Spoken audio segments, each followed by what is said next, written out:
Hello, my name is Karolina Zagrodna. I'm one of the Feedinfo analysts specializing in the European feed additive market.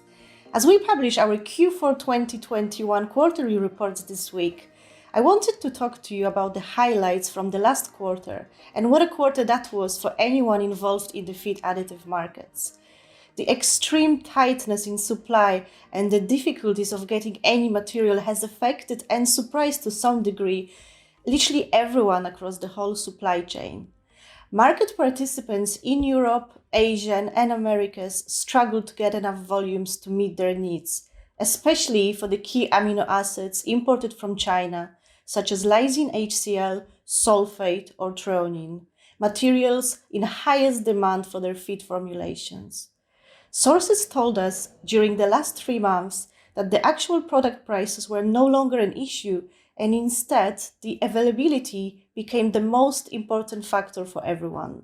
Many purchasers were looking to buy whatever they could get to fill their stocks, often buying without even trying to negotiate the price. Key reasons for skyrocketing prices in Q4 in all the regions that Feedinfo covers were limited production and energy consumption in China, published in September and October, rising costs of raw materials and delays, port congestions, and of course, continuously high freight and transportation costs. So I encourage you to come to the Feedinfo website to read the reports in full, but here are just some key takeaways from Q4 feed additive reports across the regions. In China, in October, most Chinese amino acid and vitamin producers indicated that there had been at least some impact on their operations from a combination of the Chinese government's dual energy consumption controls and the power shortages resulting from high raw material costs.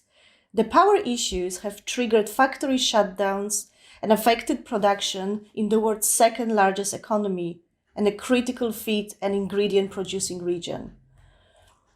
Prices jumped during November but fell in November as the power shortages eased down, so we saw quite a lot of volatility. FOB, lysine, HCl and sulfate prices surged by 41% quarter on quarter, and FOB China threonine prices went up by 21% in Q4. In vitamins, decalpan gained 47% in value in Q4 versus Q3. Spot prices in Europe more than doubled in value between start of October and end of December. There was also a 110% rise in threonine in Europe and a 208% jump year on year. Tight supply and reduced imports led to an 83% jump quarter on quarter for prices of valine and over 50% annual rise for average methionine prices. Finally, we saw sharp rises for decalpan across all regions, particularly in October. Europe prices averaged €15.94, an 87% jump compared to the same period last year. And finally, in the U.S., in the wake of the COVID-19 pandemic, supply chains that had been consistently supplying goods and raw materials globally were of course severely disrupted and squeezed like never before. As a result, consumers rushed to get the goods needed, many originating from Asia. A surge in demand created new challenges, causing record port congestions.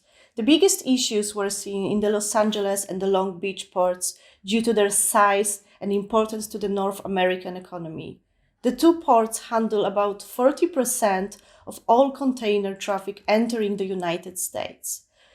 So with little to no spot material available, brand preferences for lysine HCl became less of an issue.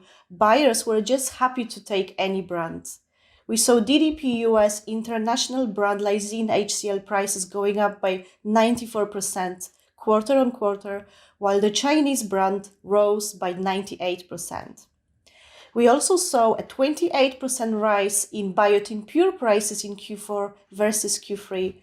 And finally, the same as in other regions, decalpan prices jumped by 44% quarter on quarter. Buyers were looking to cover long amid unprecedented supply chain issues, so decalpant prices were also pressured up by raw material costs. That's it from me, but if you would like to read more, please go to feedinfo.com to read the full reports. Thank you for watching.